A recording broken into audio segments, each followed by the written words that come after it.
Welcome back to the show. RLUSD, ladies and gentlemen, the next wave of Web3 could make XRP holders the next 1%ers.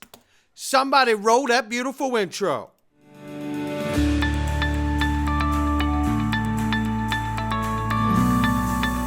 Digital Perspectives with Brad Kimes. Come on in.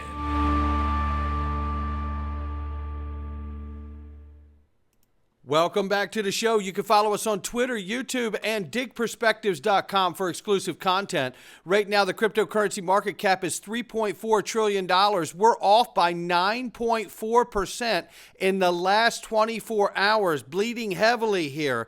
You got to have the stomach of a buzzard to be able to stay in this space. Bitcoin, 94,800 plus right now, 3,200 plus for Ethereum. Number 3 spot is Tether back at it at 140 billion plus market cap. Number 4 is XRP at $2.17. And yes, I did buy the dip. You hear that, Mrs. Backup? I bought the dip. Yeah, I did. Yeah, off 8.9% in the 24-hour and off 9.2 on the 7-day. You can see most of that in the last 24 here. So let's look at the range of price very quickly here. Ranging between 197 on the bottom and 239 on the top here. 197. I would have loved to caught this thing at 197, but I didn't. I was sleeping, but I don't snore anymore. But nonetheless, take a look at this.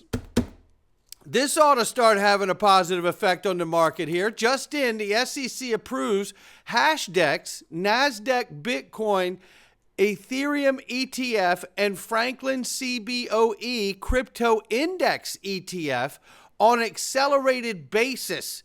Oh, things are changing. But you know what? What about this? Remember this?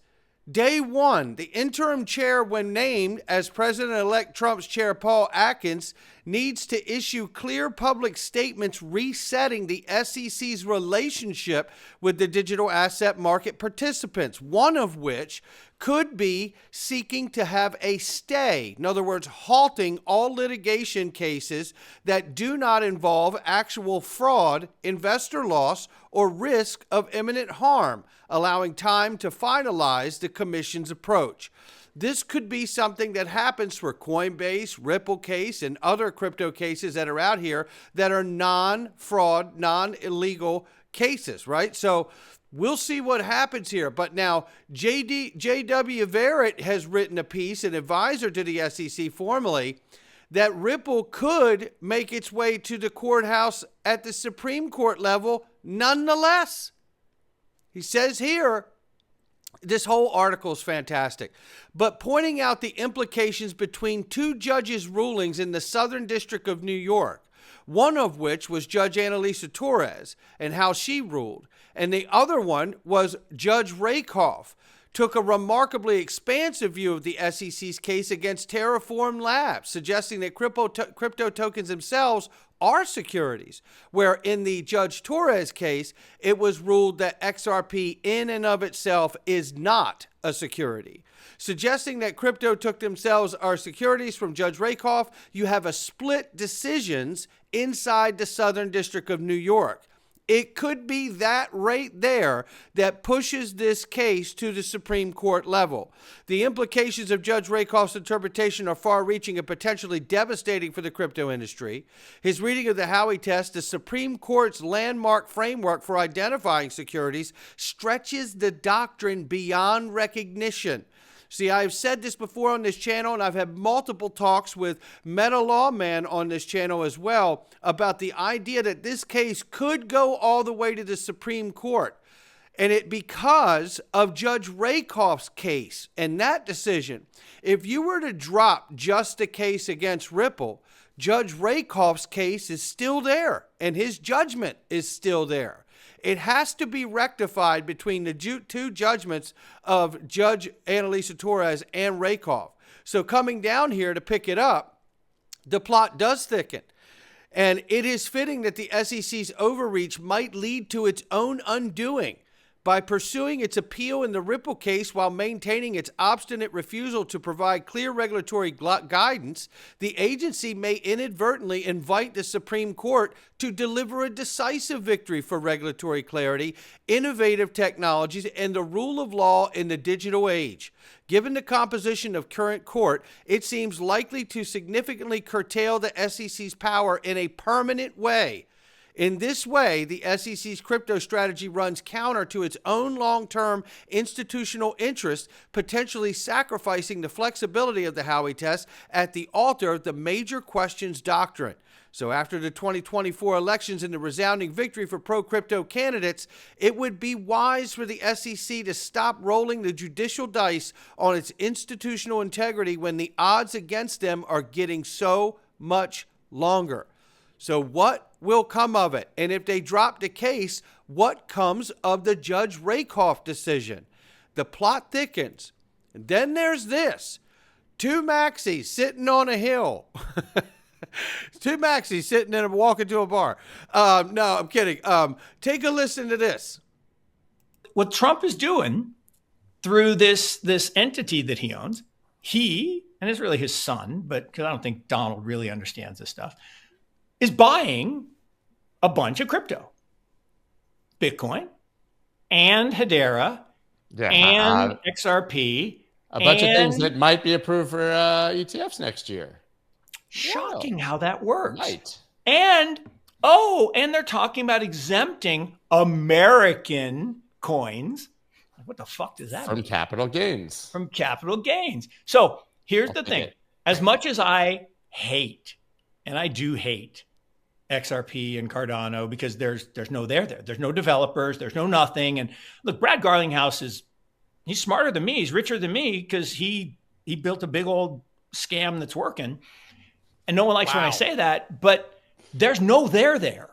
And Circle, which actually has a real stablecoin, $42 billion of value, real, backed up by dollars, which is why a strategic Bitcoin reserve would be good for the dollar. Not bad, but real has about a $5 billion market cap. XRP, fully diluted, which has like 50 million in their stablecoin, has $170 billion of value. It's just, anyway, because this is likely to happen. So I think this is one of those situations where you should keep your mouth shut, right? When you don't know something, right? It would be one thing if these two gentlemen did an ounce of research on what XRP is doing and what they've accomplished and the market infrastructure that's been built to the banking system. This is a luxury that is afforded to maxis until we get legislation passed that allows the financial system to come off the bench. And then this is going to look extremely foolish. And then Mark Yusko tries to soften it. Tell me what you like about XRP. Maybe I'll change my mind, essentially. Maybe I'll be convinced, right? Okay, well, here goes, Mark. It will be much more clear when legislation for the entire space is passed. We know the next wave of Web3 is utility. So a couple of things. First, I hold a substantial position in Bitcoin and XRP. If the U.S. government doesn't pass a strategic reserve stockpile bill for Bitcoin, watch out. Assets with utility for payments accompanied with ETFs will dwarf assets without it. Furthermore, the Department of Homeland Security Special Agent Rana Sayad has publicly said they interviewed the four Satoshis. Now, if that's true, where is the due diligence for public companies holding Bitcoin on that matter? Public companies, at the very least, should FOIA the Department of Homeland Security for a resolution to the question. One step further, will Trump's new no tax on U.S. crypto force the reveal of the four Satoshis so Bitcoin can take advantage of no tax too, if it's from the U.S.? Because what's to say that the people that created Bitcoin aren't in some adversarial country like North Korea or Russia or China? If no one can prove Bitcoin is an American-made asset, Mark, will Bitcoin be taxed with capital gains while other U.S. assets with utility are not? For clarity, XRP already has billions in payment flows from partners around the world. Its utility is working like a champ. An open invitation to come on my show to discuss in an amicable manner, because I don't know if you actually can. Here's another point to what I'm making here. Let's look at oil and gold, two commodities, like XRP is. Oil dwarfs the gold market. Gold back in 22 was said to have around a $967 billion market for itself, where oil exceeded a $2 trillion market globally. See the difference between just holding something as a store of value and something that actually has utility for the world? Mark? Enjoy it while you have it. Because if you don't get a strategic reserve bill and a stockpile bill, I'll probably dump my Bitcoin. Well, I may leave it because the ETFs are still open from BlackRock and Fidelity. Because if they get rid of it, watch out. But one thing I'm sure of is that Bitcoin's white paper isn't worth wiping your ass on these days because it hasn't lived up to any word in it. It doesn't work as a payment system anymore. It's certainly not a currency. And now we're watching Wall Street hijack it. And all the Bitcoin maxis that screamed it was money are now chanting up and down and hollering in the world's biggest cheerleading section for what? So you can cheer on Wall Street hijacking your libertarian coin. That's where this is today, ladies and gentlemen. And I'm here to make money, so I hold Bitcoin until I see otherwise with that strategic reserve bill and ETFs going away. If they're there, I'm in. It's that simple. But when we get legislation, things are going to change. Take a listen to this really quickly here. You're going to like this. He hopes to see the new regulatory environment affects Jeremy Allaire from Circle CEO and USDC. stablecoins. There is not yet a federal law that defines dollar stablecoins as legal electronic money in the U.S. financial system. Once we have that, then every company in the world, every public corporation, every financial institution all around the world will be able to treat this as digital cash, use it as collateral, use it to settle transactions. Its ability to be used on a mass scale in society grows dramatically. When asked about whether crypto poses a threat to the US dollar, he argued for why he believes mass exports of dollar-backed stablecoins would instead be beneficial for dollar competitiveness. While the dollar is the reserve currency, there are lots of places in the world that don't want the dollar to be that currency. And so first we need full reserve digital dollars, like stablecoins, to become a mass export product of the United States. And if there's going to be a major currency of the internet, make sure it's a digital dollar. By market cap, the stablecoin space is currently dominated by Tether, and Circle's USDC sits in second place, though competition is growing as firms like PayPal and just this week Ripple have issued their own dollar-backed stablecoins. You better believe it. Now let's talk about that for a second, because the Federal Reserve has come out and talked about unregulated stable coins. And this is what they had to say. FedNow and faster payments in the U.S. FedNow has no realistic challenge from exotic systems like unregulated stable coins. Boom. Stay with me. Ripple joined FedNow along with nearly 60 other partners back December 9, 2023. A year ago, this was announced. Now Ripple has their own stablecoin, don't they? And great partnerships with multiple exchanges like Uphold. And guess what else? Uphold just publicly confirmed they're using FedNow for bank deposits. How you suppose that's happening? Oh, I got something for you. Oh, have I got something for you.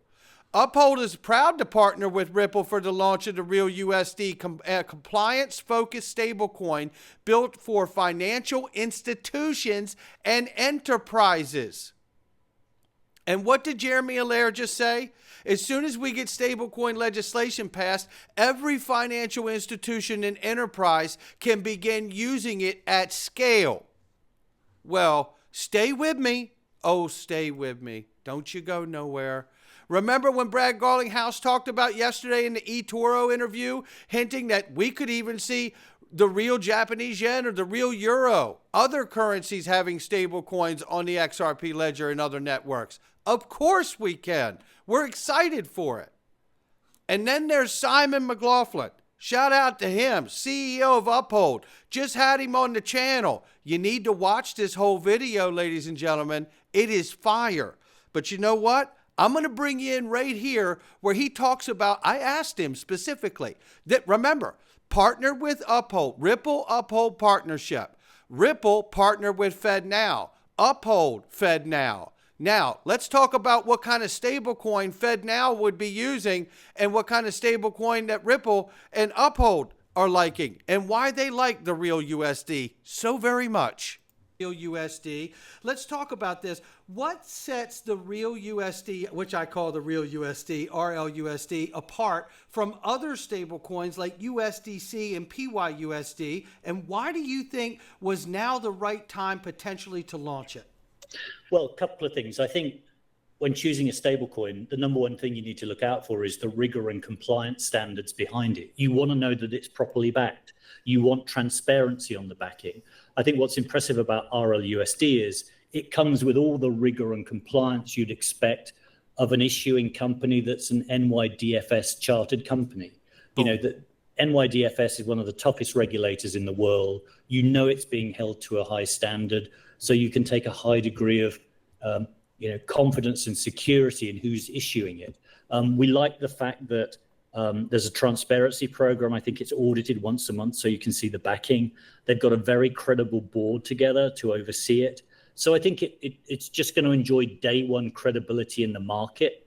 And also it's launching at a time when compliance is just paramount. And, this stablecoin hasn't been anywhere unpleasant in the past. It's always been issued to extremely high standards of compliance and transparency. So I think it really stands out in the market. And I personally think it's going to massively help Ripple's payments project. They're going to embed it in the $70 billion of flows they do through their payments program. And I think it will lead to that program getting far greater adoption among banks and financial institutions. Much easier to be able to explain fiat currency on blockchain rails than crypto on blockchain rails to bankers, right? Yeah, I think that's such a great point. When you look at the 70 billion payment flows that they're currently dealing with now, I see the stablecoin opening the door to just scale that, in a great order of magnitude because they're going to have that on and off ramp into the platform, right? I think so, yeah. And when you think about it, stablecoins are just, I would argue, the killer use case for crypto. Yep. Yes, they are. The killer use case of crypto. That's exactly where we're at here, ladies and gentlemen. And look at this. Remember, early next year, Ripple Payments will use the real USD to facilitate global payments on behalf of its enterprise customers. We already serve 70 billion in payment volume. This is what Mark Yusko isn't aware of or chooses to ignore. I don't know which it is. I know one thing, that when we get stablecoin legislation and a market infrastructure bill, it'll be really interesting to watch what goes on. And if the president pulls through with his promise to make no tax on U.S. crypto assets, I guarantee you'll see every Bitcoin maxi want to know who the 4 Satoshis are too, because they don't want tax on their little precious Bitcoin. I know I don't. And I want to see it revealed. Show me. Rana Sayad, the special agent for Department of Homeland Security, said the 4 Satoshis were in California. Well, is that because that's where they live and that's where they created it? Or were they just there when they actually interviewed them? It's quite interesting to me that we still watch this charade go on daily about Bitcoin and not knowing who Satoshi is.